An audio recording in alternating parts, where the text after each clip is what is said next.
সুপ্ৰভাত সকলোকে মোৰ অন্য এটা ভিডিঅ'লৈ ৱেলকাম জনাইছোঁ। ৰাতিপুৱাই শুই উঠি ৰাস্তাৰ কাষলৈ ওলাই আহিলে চাওকচোন ইমান ধুনীয়া ভিউ দেখি পায় আমাৰ ঘৰৰ পৰা। ঠাণ্ডা বতৰ আহিলে আৰু ঠাণ্ডা পৰিছে ৰাতিপুৱাই সেইকেইদিন বেছিকৈ ঠাণ্ডা পৰিছে ৰাতিপুৱাই। মই আহিছোঁ দোকানলৈ চাহ খাবলৈ কিবা এটা নিবলৈ আছিলে তাকে নিবলৈ আহিছোঁ। মোৰ বস্তু লোৱা হৈ গ'ল, এতিয়া গৈ আছোঁ ঘৰলৈ বুলি। ঘৰলৈ গৈ আকৌ স্কুললৈ ওলাবলৈ আছেই। আজি টিচাৰ্ছ ডে, সোনকালে স্কুল যাব লাগিব। মই গৈছোঁ স্কুললৈ। আজি বতৰ ঠাণ্ডা গৈছে, ভালে গৈছে আৰু বৰষুণ দিয়াৰ কাৰণে আজি বতৰটো বেছিকৈ ঠাণ্ডা গৈছে, ভালেই গৈছে। আজি গৰমটো নাই আৰু চাওকচোন চৰাইজাকটো কিমান ধুনীয়াকৈ বহি আছে। আজিকালি চৰাই প্ৰায় নাইকিয়াই হৈছে। আজি দেখিছোঁ বহুত দিনৰ চৰাই এনেকৈ জাককৈ পাতি বহি থকা, প্ৰায় চৰাই নাইকিয়াই গৈছে আজিকালি। মই পালোঁ সেইটো ৰাজাভাত ৰখি আছোঁ গাড়ীৰ কাৰণে। অলপ সময় পাছত বাছখন পালোঁ। বাছখনত যিহে মানুহ ভিৰ। আজি মোৰ দিনেই বেয়া, স্কুল আহি দেখিছোঁ গেট বন্ধ কৰি আছে।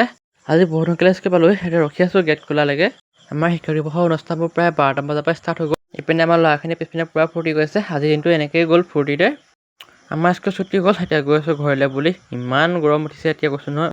আজিৰ ভিডিঅ'টো ভাল লাগিলে লাইক আৰু কমেণ্ট এটা কৰি দিবা। বাই বাই, নেক্সট ভিডিঅ'ত লগ পাই আছোঁ।